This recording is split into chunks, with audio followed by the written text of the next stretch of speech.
So this Mhm. started as a post, and then you ended up making it into a list, into one image. Well, it's entitled Arm Care Is.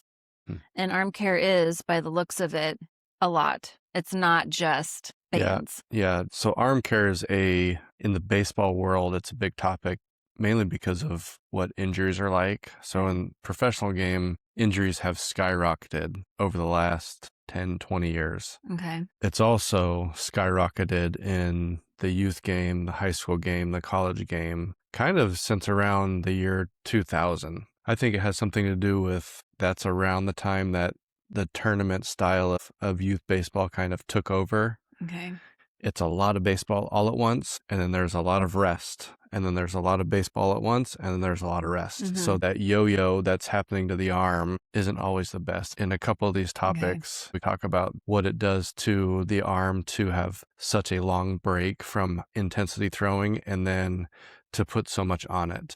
And then to rest it and then put so much on it. It can really almost like shock the muscles, shock the tendons, shock the ligaments. And that's part of the reason why we see kids getting into high school, their early teenage years, college for sure. Tommy John is a very popular surgery now. Mhm. Not only is it happening more often, it's just everybody, when they think hurting an arm, hurting an elbow, they think Tommy John. But it's a wear and tear injury. We would see it typically in older pitchers, guys So that if had, somebody has it, it's been a slow build of breakdown. yeah, that's kind of how it started. Some of it may be, there's people that say we're just diagnosing things better. Maybe.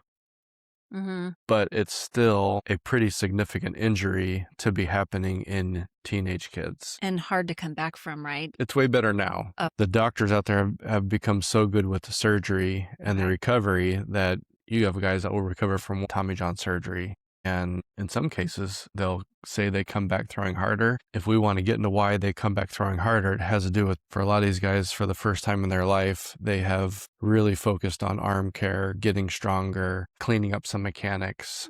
So those are the type of things that allow these guys in some cases to come back throwing harder. It's not that the surgery itself makes them throw harder, Right. which I don't hear that talked about as much anymore. But at one point, there were people saying, I had parents tell me like, he should just get the surgery so that he can come back throwing harder. I'm like, that's not the way it works. But Well, let's get into the list okay. before we get too into the weeds of it all. Okay. So first on the list is nutrition. Okay, so I think we need to make sure that everybody knows you nor I are nutritionists. No. We're not experts in the field, but I have nutrition on there because having a healthy diet, not going out there and eating sugar all the time, which a lot of these kids do, Mm-hmm. fueling their body with proper nutrition, making sure they're hydrated. A lot of these things have to do with how the body recovers, Mm-hmm. what the stamina is like when we're out there competing. If I am not fueled correctly down here in Texas and I go and play in a tournament in the middle of the summer, Yeah. and I'm not hydrated, my body's going to start to break down sooner. And when that fatigue sets in, my body's in a position where I can get hurt easier. Nutrition is just whole body care, athlete care. It's not specific to arm care. Nutrition is just as a whole. It's important to everybody, and maybe even a little bit more so if you perform athletically. Yeah. Yeah. It needs to be understood more. Yes, It's not. I agree. I talk to a lot of the kids I work with about nutrition, Mm-hmm. and most of them, their diets are awful. Mm-hmm. Well, the It's- standard American diet is awful. Yeah. So it's It's called SAD for a reason. yeah. I talk to a lot of kids that are in their teenage years and they're in the gym trying to lift weights to put on weight. So they're doing that part. But then you talk to them about, are they eating enough? And typically they say they have a hard time putting on weight, but when you get down into it, they're just not eating enough. Yeah, to support their energy output. Yeah. Okay, next is total body strength. Okay. So This is one of those ones that to me makes sense when you see it on a list of arm care, but probably not an obvious first thought somebody would have. yeah, total body strength from the lower half through the upper half. When I'm out there pushing my body to extremes, we're talking about arm care here. Total body strength is going to help me throw faster, right? That's where a lot of velocity comes from. But when it comes to taking care of an arm, having that total body strength to support what the arm is doing is an important thing when it comes to arm health, so that I'm not weak. With weakness comes instability in my movements and my mechanics. And then I'm out there trying to rip on the baseball all the time over the course of 2 or 3 days without that strength, there's going to be more stress on my arm. That one might be a little bit tough. It's really hard for young kids when we think of strength. They're typically not very strong. Yeah. Because And they're then still developing. yeah, but then you get sometimes young teenagers who haven't quite hit puberty yet, and they're lanky and gangly and going out there, and their mechanics are not consistent. And again, now they're doing all these throws when they're pitching, all these throws when they're playing the field. So a lot of this stuff can end up coming back to bite them a little bit Yeah. because their body just isn't strong enough for what a tournament especially demands of it. Yeah. Okay. Listening to your arm. Okay, what do you think This that is means? probably a really hard one for a lot of people. It is? What do you think listening to your arm means? I think, so from my adult perspective, I would say, we always say, listen to your body. Like, you have to be able to listen to the cues that your body or that your arm is giving you, and being able to decipher between negative pain, like an injury, an oncoming injury, over just maybe like a little bit of soreness or maybe a little bit of fatigue. I feel like there's a very fine line or kind of a gray area in there where you have to be able to hear what your arm is telling you. Did I get it? Yeah, Okay. you're on. And the tough part again for this one is it takes a lot of experience to learn what Mhm. those signs are, to learn what those little feelings are, those sensations. Like as a pitcher, I may throw a pitch and we call it getting a stinger. When I throw a pitch, something weird happened and it got a nerve somewhere and it like zinged my arm, right? It's happened so much to me and a lot of guys that did it for a long time that we know it doesn't mean anything. Whereas a young player, that might happen to them the first time and they're like, what the heck was that? My arm just broke.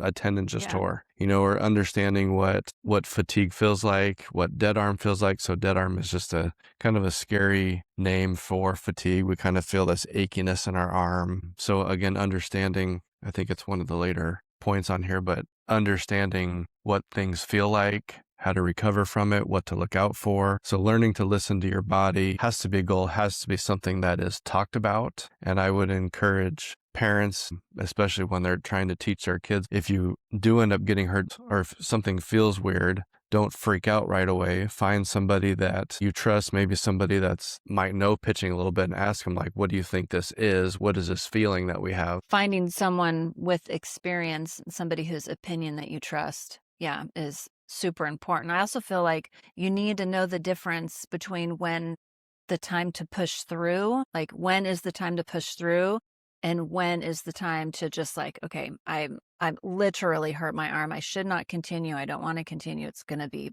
bad if I continue. I feel like that's hard for a lot of people. So I remember having moments where like I'd be out during a game pitching and, I'm throwing a pitch and have this almost like stabbing sensation, like something is going on, something weird, something doesn't feel right. And I get through the inning and that 5-minute break where I'm in the dugout and then I go back out there for the next inning and it's gone. Mm. And I never feel it again. Like even stuff like that, I think with experience, you start to recognize these things and you learn what needs my attention and what is just a pitching thing. If you get to do this for a long time, you'll end up realizing and learning and experiencing things that don't feel right, are weird, but are nothing. Yeah. If that makes sense. Yeah. Like it doesn't mean anything. I dealt with bicep tendonitis a lot in my career. It was like a little stabbing pain in my shoulder. And I realized like when I felt that coming on, if I would just give it 24, 48 hours of no throwing, that typically would be enough. Like it would knock it out. I think the hardest part about all of this is just the inexperience. Yeah. The inexperience of the parents to even understand what their kid is going through. Because the kid is just like, I don't know, my arm, it hurts. Yeah. Like it hurts when I throw. And maybe they don't know to ask specific questions that you would ask, like, is it a tingle? Is it a stab? Is it an ache? Like all these different things, these details are important. And like you said, it's also important to not like panic just because you feel something. I think the inexperience, even from the coaches to the parents, and you've got these kids that are obviously inexperienced, it's hard to decipher what actually is going on. Yeah, most things that we feel, like new pitchers, they're young, their first time ever feeling anything, they do kind of panic a little bit, which leads to the parents kind of panic a little bit because they've never heard their kid talk about this before. Most things, I would suggest giving it 24 to 48 hours rest, do some throwing from there and just see how it feels. And to be honest, often it has gone away. It reminds me of when I was a kid and I didn't feel good and I would stay home from school. Maybe a day, maybe 2 days if I still the next day didn't feel good enough to go to school. And if it was still after that, like I still had a fever, I still was, then my mom would call the doctor and make an appointment and go in. And lo and behold, I had an ear infection or like whatever it was. No, but I think to us, that's common sense. Give it a day or two. And if it's not better, or if you give it a day or two and try again and it's not better, then seek out help. And realizing that it's just opinions. Like even when somebody comes to you with an arm, like it really is at the end of the day, it's just your opinion. You're very experienced, but it still is just an opinion, just like it is with a doctor. It's their professional opinion, but still just an opinion. You kind of have to just be open to learning about all of it. Should we move on? Yes. Not pitching with a lower body injury. Okay, so lower body injury, I'm talking sprained ankle, knee weakness, hamstring issues. We, as pitchers, we rely on our lower body so much in our delivery that when our lower half is not at full strength and I'm not able to use my lower half the way I need to, my body is going to move to my upper body, especially my arm, to try to generate that same amount of energy and power. In professional baseball, if a guy has a sprained ankle, depending on the severity of it, there's a good chance he's going on the injured list. Yeah. Like they're going to shut him down because he needs his lower half to be able to throw. Now, while he is recovering from the ankle, he may do some, stationary throwing drills to keep his arm in shape, but he's not going to be allowed to come back and pitch competitively until he's at full strength. Our lower half is that important to us as pitchers. And we see often, I think it's another topic on here, that this stuff happens and we'll try to rush back from it to pitch in a game. Or try to be better by that next 5th day for your start. Yeah. Okay. Yeah. I had a really bad ankle sprain one time in AA. I was running over to cover first base, and it was actually the inside part of my ankle. So I went to hit first base, and my ankle turned inward, not the typical outward sprain. So the inside of my right ankle was really inflamed. It was sprained pretty good. I know that I finished that game, and I want to say I might have missed the next start, maybe a couple starts because of it, because it swelled up pretty good after that game. But the lower body is that important for pitchers. Yeah, so if you do have a lower half issue, you need to take it serious, even though it's not an arm. Yes. Moving on, never pitching twice in the same day. Okay, so we get the arm fired up, we put some reps on it, we put a lot of pitches on it, and in tournament baseball, there's usually breaks between games. You have a 2-hour break. Yep, you hear about all the time that a kid will pitch in 2 different games in one day. Now, if a kid closes a game and then there's a half-hour break, or an hour or 2 hours or whatever. Well, hang on, between 20 and 30 minutes until the next game starts. That is probably one of the situations where we can go from closing out one game to starting the next game. I see. Because you can keep the body warm in that 30-minute period. Now, if there is an extended break between games and you pitched in one game, I definitely would not recommend cranking it back up, firing it back up, and going out there and throwing a bunch more competitive pitches later in the day. That get hot, cool down, get hot again. It is very stressful to the arm, to the ligaments, to the tendons. And these are sort of things like, can a young player do it? Sure. We could all do it. Yeah. Is it healthy to do? Is it good for them? Is it good for their body? In the best interest of. Is it good for their arm? Probably not. And that's the common sense thinking about things, the way that parents need to look at a lot of this stuff out there. Like, can these kids throw how many pitches they're throwing? Yes, they can. Should they? Is the other side of that question. They probably shouldn't be throwing that much for whatever reason. Yeah. Okay. Following a pre-season throwing plan. Okay, so making sure that I'm doing what I need to do to prepare for my first outing of the year. Let's say a high school pitcher. High school down here in Texas, tryouts start middle of January. Where we move from, tryouts were at the end of February. But here they're middle of January. And I think the first games of the season are typically in February at some point. So I want to backtrack it. If tryouts are January 15th, I want to backtrack from there at least 6 weeks, preferably 8 to 10, and start following some sort of plan to make sure that I have ramped up slow enough, steady enough. I've progressed at a good rate to get to that point to when tryout starts and that first game start, I'm at full speed, full strength. I'm conditioned, I'm in shape to go out there and give whatever my coach is wanting from me. Now, if I'm a starting pitcher and my coach wants me ready to throw 80 pitches in my first start, I'm going to take my preseason plan and I'm going to map it out to where I have built up to that number before I get to that first game. So I might start working my way towards that 80 pitches maybe a month before the season. So I might throw my regular bullpen session and then finish it with 15 to 20 simulated pitches to batters. And then a week after that, I'm going to do my regular bullpen session and I'm going to throw another 2 or 3 innings worth of pitches. I'm going to progress it up so that when that first start of the season is, I'm ready to throw whatever my coach needs me to throw. So do you think people are thinking preseason that they just start throwing and they need to give themselves enough time to get over whatever soreness they're going to experience? Or do you think people are looking at it as like that slow build, the ramping up, like you need to low and slow until, you can bump it up, and then you bump it up like until the point where you're ready? Like if you were to start training for a marathon, some people might just go and run and run and run and run, and then they just won't run until they're not sore. Am I making sense? Yeah. Okay. The inexperience of it all. Because like when you say 8 to 10 weeks, like to me, that's like, God, really? You need 2.5 months to really? And every story is a little bit different. Like some kids may have played fall ball, not even have finished until October. So they don't have that big of a window. So we may figure out a 6-week throwing plan preseason. But if you have the time and you've had enough time off in your off season, giving it a good 8 to 10 weeks, there's nothing wrong with that. Just to And slow to play be a little bit. okay starting out not at 100% effort, not throwing as hard as you can, not throwing as many pitches. I remember you would start like come January 1st, you were starting. Let's take that for example. I would start sometimes mid-December to January 1st, somewhere in that area. Major League Spring Training would usually start around Valentine's Day.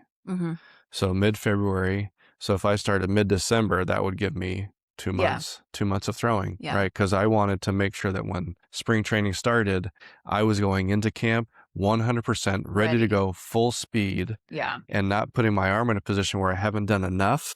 And now I'm going to ask it to throw every day. And now it's going to be a shock in my arm, and I'm going to go through a dead arm phase a week in because I haven't prepared myself for the amount of throwing I'm going to be doing. So having some sort of preseason progressional throwing plan to make sure that you're ready for what a season is going to require of you is necessary. And especially as a professional, if I were to just do some light throwing every once in a while and throw a few bullpens and then go into spring training and try to impress, try to go in there and to compete for a job, it doesn't work that way. I won't have had enough touches with all my pitches for them to be sharp, which we're going to get into more detail on that later.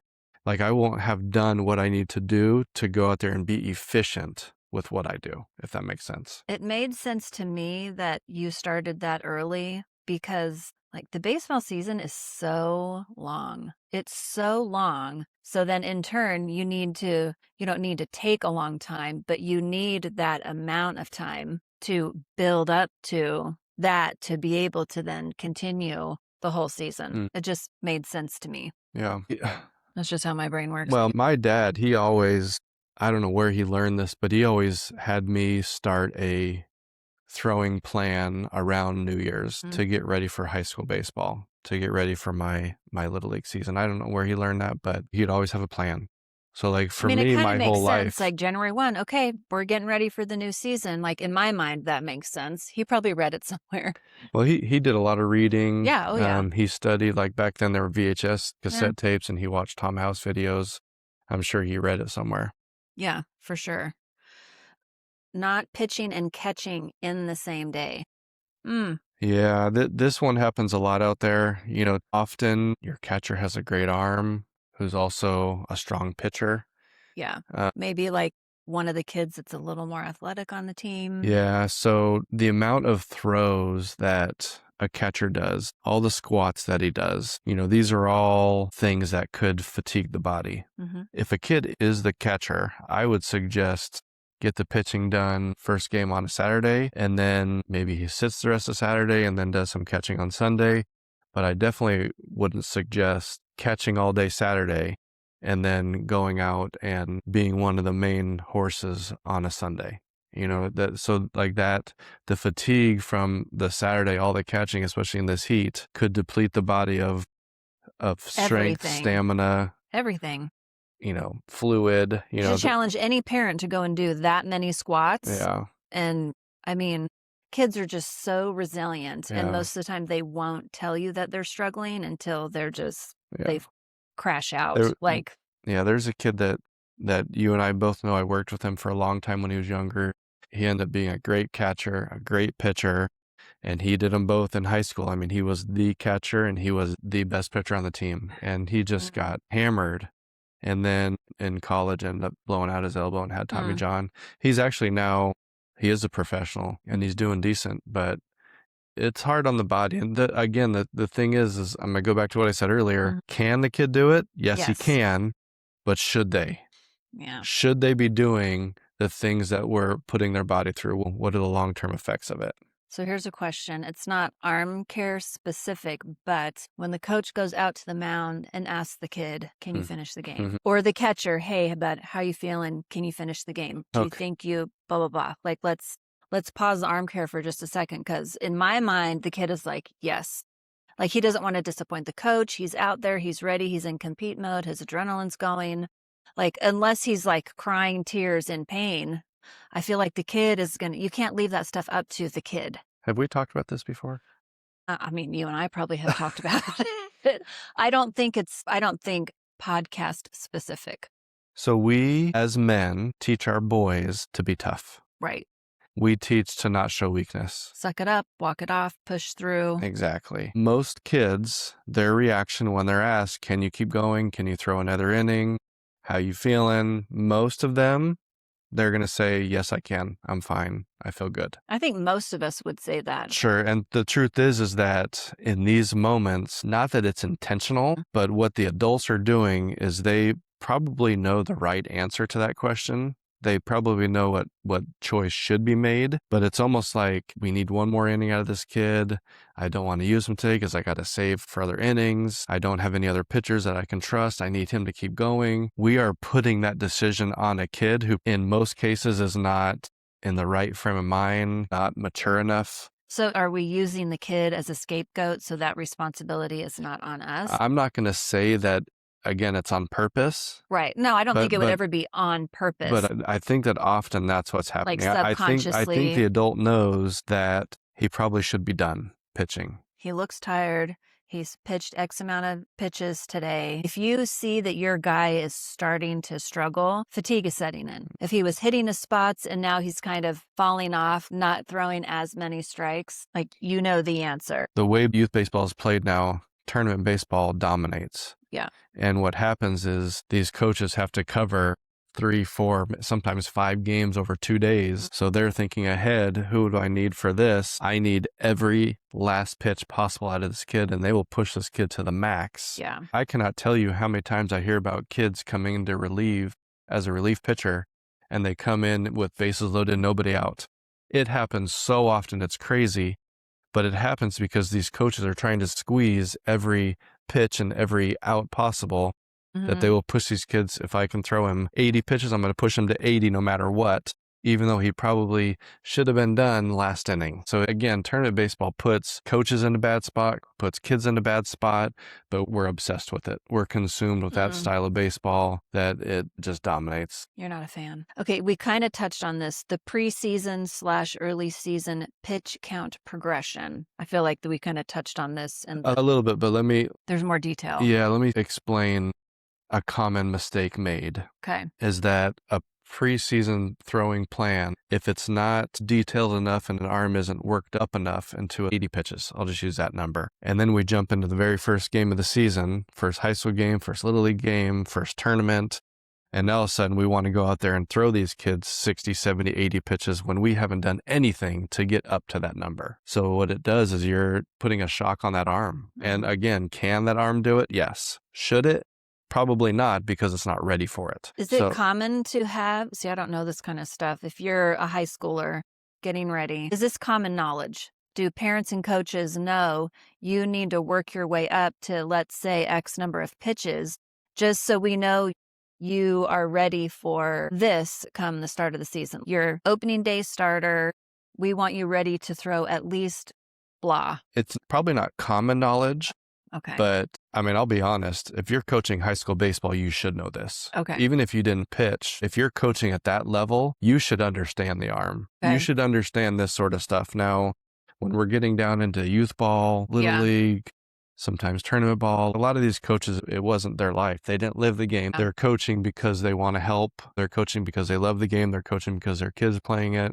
They may not have the experience or knowledge to understand the game that way. But again, the information is out there. I write about it all the time. There's other people out there that talk about this stuff. The information is out there, but we just need to do a better job at educating ourselves on taking care of arms. Is there a formula for doing this? I wouldn't say a formula. Okay. Or a map. Is there some type of roadmap? I mean, on our website, I have a super detailed preseason throwing plan and routine for all ages. Okay. From 9 and 10-year-olds all the way up through college, So right? And if somebody like me who doesn't know any of this stuff has a kid and somebody tells me he's got a lot of potential and I want to make sure we do it the right way. Okay. So I can go on there and just get it and be like, okay, this is what we're doing. And I put this together 10, 15 years ago. So, but again, the information is out there. Okay. Not enough people look for it. Not enough people understand it. They don't even think about it. That's why I asked, is it common knowledge? If you're a coach at a high school or up, it should be. But if you're a Joe Schmo parent like me, it's not. Yeah. So you have to look for it yourself. I remember when our boys were playing Little League that it was talked about all the time, like the pitch count for, let's say, 11, 12-year-olds, the max was 85 pitches. Okay. And lo and behold, first game of the season, these coaches are running their kids out there and throwing them 85 pitches, even though they've barely thrown bullpens. Right. So again, can the kid do it? Yes. 2 weeks from now, that kid's arm is hanging because of what coach did to him 2 weeks ago. And I think a lot of people don't understand that. So like dead arm fatigue, it sometimes takes a little bit to set in.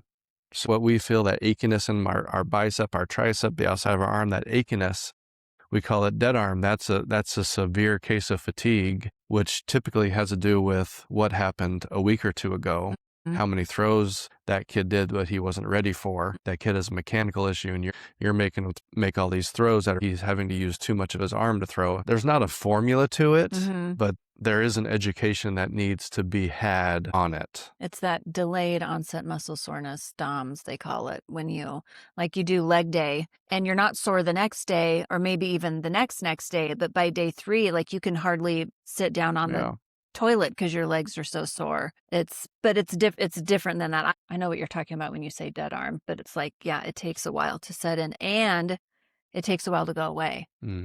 Like it kind of lingers, doesn't it? For us pitchers, normal soreness. So I'm talking back of the shoulder, lat muscle, sometimes scap stuff. That usually day 2 is the worst. So day 2 after start is the worst. Day 3, it's getting better. Day 4, it's almost all the way gone. I got to start on day 5. It's usually back to 100%. Yeah. And we as starting pitchers do that for 5, 6, 7 straight months. Fun. Sounds like a good time. Yeah. Okay. Using a post-throwing arm maintenance/recovery routine. Okay, so there are a ton of little exercises. Jaeger Sports, they have their J-bands. They have a routine that they've put out there. I have a routine that I have put together a video of that's on our YouTube. It does not matter what exercise you do. Everybody's going to say, do these ones, do this one. This is our routine. Find something that you do when you're done throwing that is going to help bring new blood to the area to help facilitate healing. Way back in our generation, we were all told to ice after we throw. Yeah. Ice, that's what fixes it. We have talked about that before. At somewhere down the line, and I want to say even the guy that came up with the whole icing thought, he's even switched his thought on it. And now in pro ball, you don't see near as much icing happen post-throwing as we used to. Now you'll see guys, they'll go in the training room after they're done throwing. Do their bands. They'll do band work. They'll do arm exercise with the trainer. And all it is, that post-throwing exercises is meant to bring new blood to the area to help start that healing process a little bit quicker of all the stuff that you just broke down. And it's not a heavy amount of resistance. There's some resistance, but it's not a heavy amount. And that, I think, that is what facilitates that blood flow. Just get a little bit of a burn, and that should be enough. Next on the list is having a weekly throwing plan to prepare for your next game. So between games, I'll try to for phrase, you, it's between starts. Yeah, I'll try to phrase this for the tournament style, which That's mostly who is probably going to hear this. So if we have a tournament this weekend and then the next weekend is a tournament, or we even have a break and then the next tournament is 2 weeks, I want to make sure that I have a plan to keep my arm in shape for that next time. So if I'm going weekend to weekend, if I pitched on, say, Sunday, I might throw a bullpen on Wednesday, have Friday, Saturday, and then I'm ready to pitch on Sunday. With some other throwing in there, I might mix in a long toss one of those days. I may even do long toss and my bullpen on the same day. Okay. Now, with that said, some people may not agree with this, but I can do pitching stuff every time I throw a baseball. It doesn't mean I'm going to hop up there on the mound and throw a 35 to 40 pitch bullpen every time I get on the mound. I may get on the mound if I pitch on Sunday, I might get on the mound on Tuesday and, hey, I just want to feel my delivery today. It's going to be low effort. I want to feel the slope. Let me spot up 10 to 15 fastballs at a lower effort level. Nothing big, but I'm doing pitching work. I'm feeling my delivery and I'm trying to repeat my release point. That's it. Wednesday, I may get up there and I may do a full on bullpen, right? And full on means like hard, like Yeah. like a game. Yep. The effort is like Yeah, and it may not be like game speed, Okay. but I'm not gonna go easy, Mm. right? This is my prep to get ready for the next game. So, but just because I threw yesterday on the mound 10 or 15 pitches, it doesn't mean that I'm not going to be able to throw today. I might even come back on, say, maybe I don't get on the mound Thursday, but on Friday, I might get on the mound and do another touch and to feel is what we might call it, a drill day. There's different names for it. I need to throw some curveballs today. I'm going to get up there and I'm going to throw 10 to 15 curveballs and I'm just going to focus on trying to get that right spin, whatever it is. But the point is have a weekly plan to make sure that your arm stays in shape for your next game. Don't pitch on Sunday, do hardly any throwing during the week, and then go and pitch again in the tournament. So do you think there is a misconception that if you're doing one of your throwing routines between games, that if you're not going hard, you're not working? I bet you there's some parents and coaches out there that think that. It's almost like when you have an active rest day. If Mhm. you're for people that like gym goers, you go 5, even 6 days a week.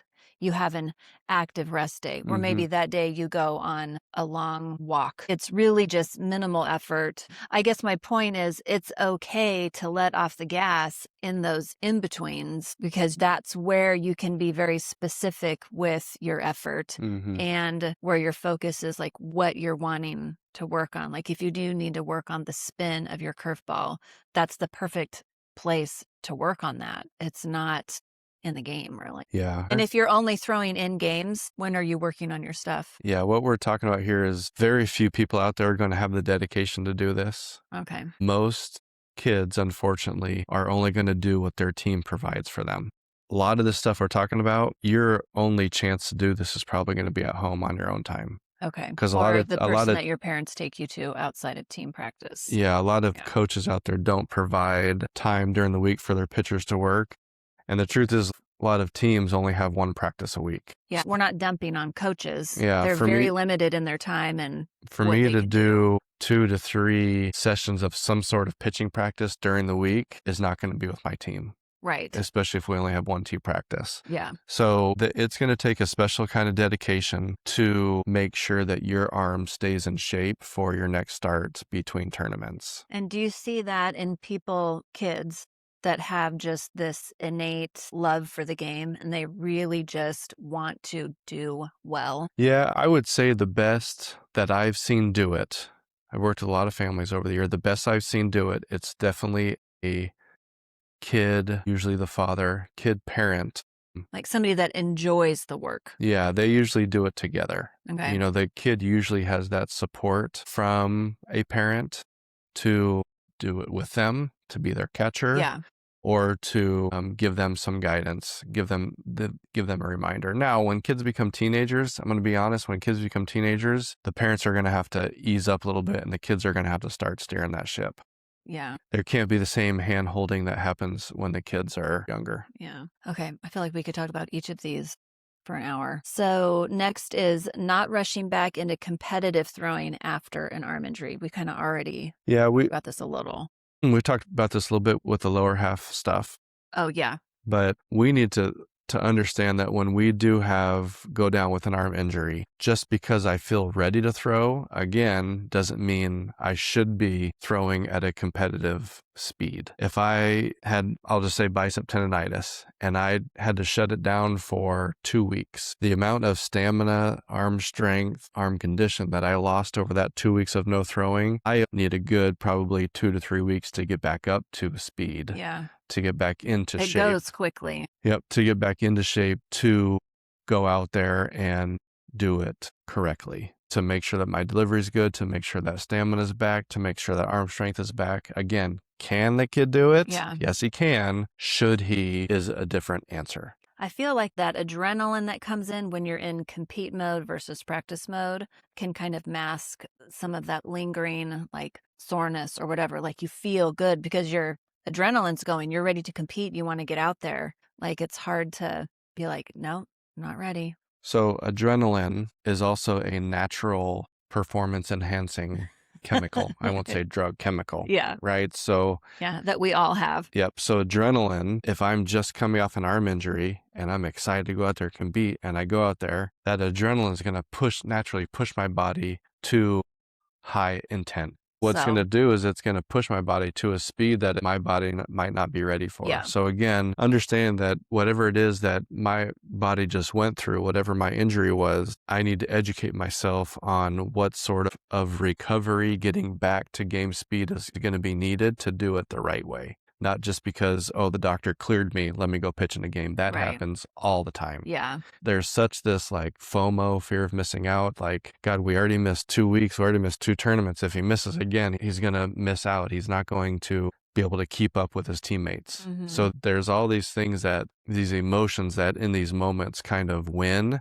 Yeah. That we just need to have a little bit more common sense on, I mean, if I'm a sprinter and I sprain my ankle, right? Yeah. Once I do get back to full speed, if I go out there and I start sprinting right away and I haven't sprinted, I'm going to pull my hamstrings, right? My hamstrings, the rest of my body is not ready to do that full on sprint because of my ankle. Well, I know when a woman has a baby, if everything goes right and it's, not like a surgery, you're cleared 6 weeks after giving birth. Like, I tell you what, you don't feel ready for normal activities 6 weeks after. Well, I didn't anyways. I can't speak for everybody, but like, I'm sure it's everybody. It's definitely... just because you're cleared by the doctor to do something. But this goes back to what we talked about almost at the top of the list is listening to your arm, listening to your body. I feel like it can also be a trap, like overthinking and overanalyzing while you're listening to your body, because especially when you're younger, you're trying to just learn what signals are you getting from your body? What do they need? It's almost like you're learning a foreign language with yourself. Yeah. And then trying to explain how you're feeling to somebody else is even harder. If people were to take a closer look at professional players, when they go down with an injury, we'll talk about pitchers, when they go down with some sort of injury, like do some digging and realize how long that injury lasted. They weren't hurt for that whole time they were away. They were hurt for the first half of it, but then they needed a whole nother half to make sure they were ready to go out there and compete. So is it kind of like, hey, you sprain your ankle after about 2 weeks, you feel ready to start? Is it safe to say that you probably need another 2 weeks? So a non-arm injury. So if you're talking ankle, I can still do throwing stuff while this is recovering. Now, if I had an arm injury, if I was down for 3 weeks, I'm probably going to need at least a 3-week plan after that. Okay, so it matches. That's what I mean. If you're out for 2 or 3 weeks, a little bit, not always exact. I was just wondering if there was like a correlation there. Just kind of if you wanted to do like a 1-to-1 ratio type of thing. Okay, well, it took you 2 weeks to feel like you're ready to start working on going back. Let's work for the next 2 weeks. And then reevaluate, are you ready? And if you're not, we'll take another week and reevaluate. Like I don't know why, but in our examples, it has been the same amount of time it took to rehab and get back out there that you were out. And there, you probably could say that for some arm injuries, a lot of it is also individual. Like some kids. Yeah, of course. Yeah. They may have other issues that they need to figure out too. But I mean, that might be an easy way to look at it. But it probably wouldn't always be exact. Okay. It's just how my brain works. Understanding and developing proper throwing/pitching mechanics. A big part of arm care is good pitching and throwing mechanics. Okay. The cleaner, more efficient my delivery is, the less stress I'm going to put on my arm. So if I am really good with my lower half, I'm good with the timing between my lower half and my upper half, like things are working together within my body. When your mechanics are efficient and move well with one another, all the different parts, The gears are greased and they're all syncing up and everything's going together. it doesn't even feel like you're trying, to be Right. honest. When I go out there and if I throw it, if I'm doing everything correctly, my arm is just moving on its own. Now, if I'm doing something mechanically, if I'm not using my lower half well enough, if I'm too early with my upper half turning, I'm going to have this feeling of I'm trying to muscle it with my arm. And there's a lot of young pitchers that have mechanical issues when you ask them, where do you get velocity? And they'll say from their arm. Mm-hmm. Well, Throwing part it. of that is just because they don't understand, they don't Yeah. know, but they're also saying that because when they throw, that's what they feel. They Mm. feel that they're throwing hard, trying to force their arm to throw hard, versus their mechanics, their pitching delivery, their body movements moving so well that that is bringing the arm through, if that makes sense. Mhm. So to say it simply, which I didn't really just say it simply, but to say it better, efficient mechanics take stress off of the arm. Mm. Inefficient mechanics put stress on the arm. So you may have two pitchers that throw the same amount of pitches. One is going to recover a lot quicker than the other one because their mechanics were better than the other one, if that Gotcha. makes sense. That makes sense to me. If it makes sense to me, I feel like it makes sense to a lot of people. Knowing what signs of fatigue look like and how to diagnose a sore arm. Again, kind of we touch on it, but what are some So more details? fatigue isn't just arm fatigue. They're starting to move their body slower. Their stride length is getting shorter. They're starting to fly open sooner. They're starting to miss their spots more. These are all signs of fatigue. A lack of focus, fatigue can also get into our Mental brain. fatigue. Yeah, get into our brain, and that lack of focus. If I make a mound visit, I can often tell just by talking to that kid and how he's interacting with me, where he's at. Is he locked in and ready to go? Is he ready to keep competing? Or is there some mental fatigue because of all the chaos that's happening? That also has an effect on arm health. Efficient pitches versus stressful pitches may sound weird, Mm-hmm. but it definitely can have an issue on arm health. If I were to throw 20 pitches and there's chaos happening, there's runners on base all the time, there's errors being made, it's a stressful 20 pitches. That is more taxing on my mind and body Yes. than going out there and having a smooth, easy 20 pitches that may cover 2 innings, even though Like- the pitch number is the same. Let's say you're playing a team that's really bad.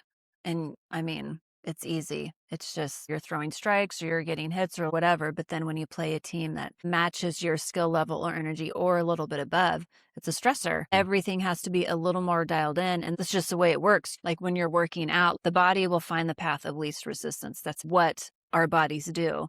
And so like if you're working out and you're coming to the end of your set or the end of your entire workout, that's when you really have to like take a deep breath and dial your focus in. So your form, like if you're doing squats, so you maintain good form so you can perform the exercise well and avoid injury and then complete your workout. But things start breaking down, form kind of slumps, you're Mhm. not engaged properly, whatever. To me, that's the same thing. Yeah. It's the same kind of thing. But when you add in the mental stuff and pitchers have to know what's going on behind that, of course, that can be taxing on your body. Even if you're going through emotional stress and there's nothing physical, you're tired. Yeah. Your body is tired and you So- just want to go to bed. So think about it this way, 45 pitches thrown in 4 innings, Mm-hmm.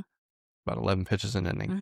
45 pitches thrown in 2 innings, you're talking about 22, Double. 23 pitches an inning. Mm-hmm. So that 2 innings worth of 45 pitches is a lot more stressful on the mind and body than that 45 pitches in 4 innings.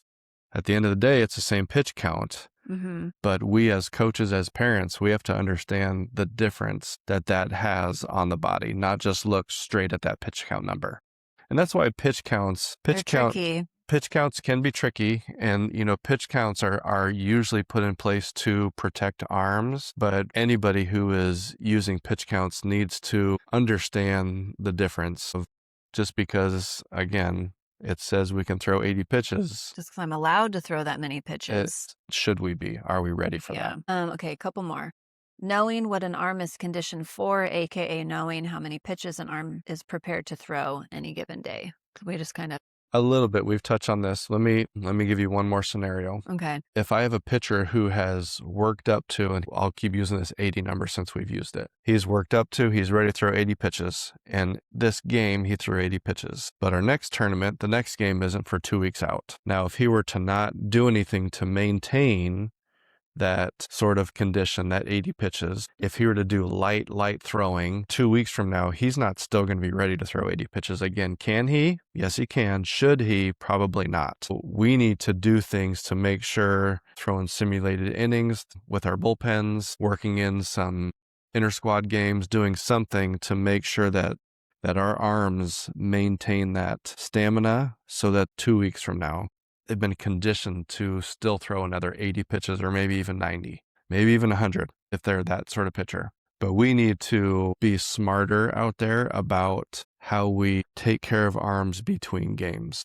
So understanding, tracking, paying attention to how much our arms are throwing. It isn't just about what happens in the game. Yeah, we need to be careful of that resting the arm. The resting of the arm, there are a lot of people that take that resting too far. And they think that if we don't do any throwing, that's going to make sure that we're ready to throw. Rested. Yeah. When I think you're going to say this in the next one, the stuff that we do while we're preparing is going to benefit us for that next game. If that makes sense. Mm-hmm. Ask me the next one. Okay. Being mentally tough, which means being a better competitor, which means being able to get more outs with less pitches. Okay. What I was thinking. Okay. The next, do you want me to read the next one? Nope. Hang on. Say that one again.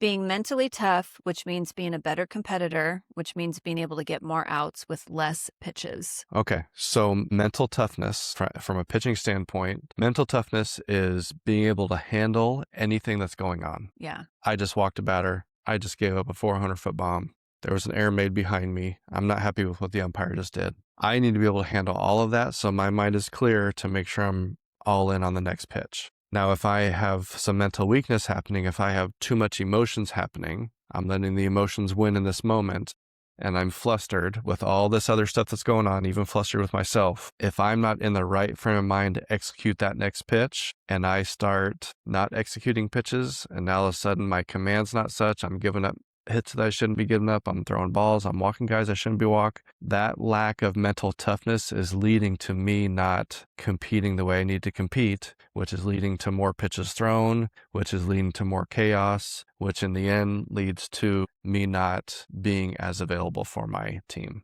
Mm-hmm. It's all connected. Oh, yeah. I mean, again, arm care, there's way more to it than just doing some bands. What's going on between my ears is a huge part of arm care. Okay. Here's the one. Okay.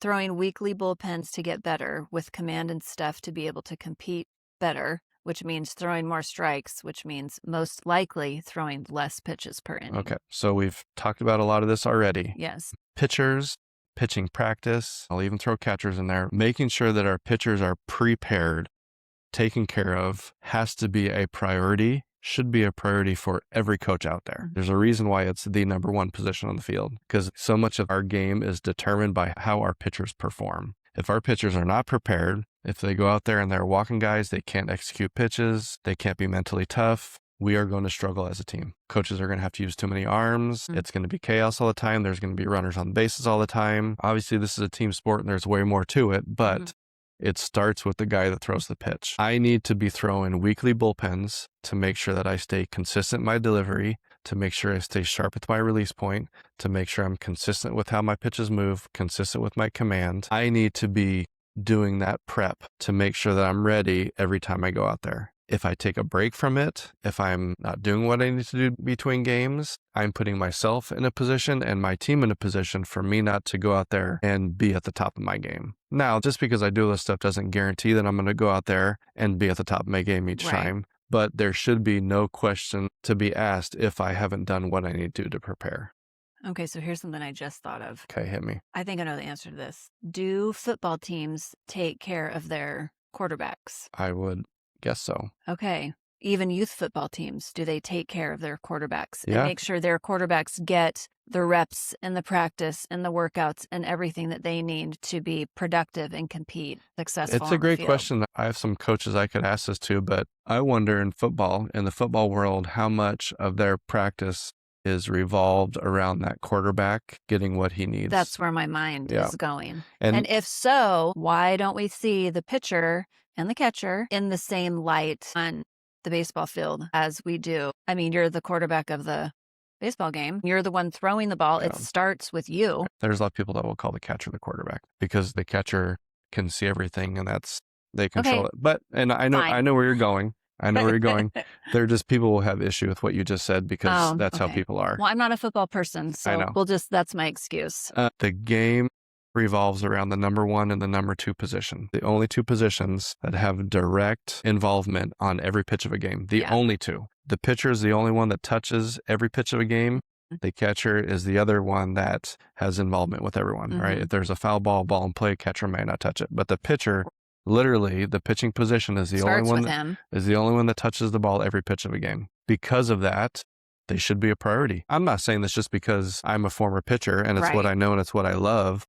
I'm saying this because That's how it is. it's the game, Yeah. right? If you ask any true baseball person, what is more important, pitching and defense or hitting? Like, we've lived this game so much that if we understand, if we can't take care of the baseball, if we can't Mhm. throw strikes, if we can't field, if we can't catch it, we literally will throw ball 4, we'll give them bases, and Mhm. the other team just has to put the ball in play and we can't take care of it. Yeah. Like, they don't even have to be good hitters, the other team. Yeah. And if we can't take care of the baseball, we will literally just give them the game.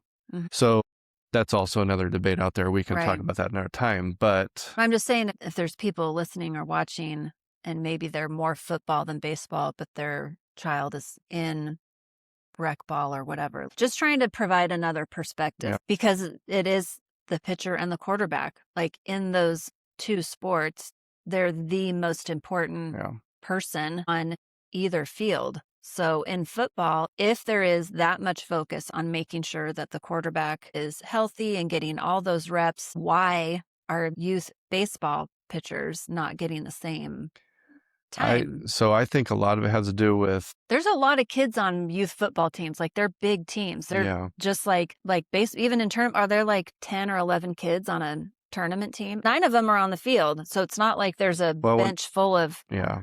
When everybody players. thinks baseball, they think hitting. Everybody Okay. will think hitting. Except Not pitchers and not pitchers' everybody families. not everybody thinks pitchers. Everybody thinks hitting, Yeah. but not everybody thinks pitching. Mm-hmm.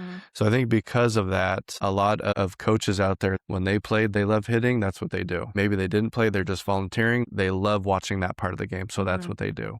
And I think pitching and catching is just so misunderstood. There's just Mhm. not a lot of people that understand it deeply. So because of that, It's very nuanced. well, yeah. So because of that, they don't know how to teach it. They don't know how to prepare it. So the easy thing is just to, I guess, ignore it. But it also takes time. And a lot of coaches feel that there are too many other things that need to be taken care of. And the pitching, for some reason, gets pushed to the back burner, as does catching development. And there's a lot of people that say that's an individual skill, so they should do it at home. I know that for me as a coach, it is an individual skill, but literally our team revolves around those 2 positions. So I'm not going to leave it up to the kids to Mhm. make sure that they're going home and doing what they do. Yeah. Let's do this. Let's make sure that we take care of our arms, and we will find a way to work the other stuff in too. But the pitching and catching, that's our priority because they are the 2 most important positions out there. Yep.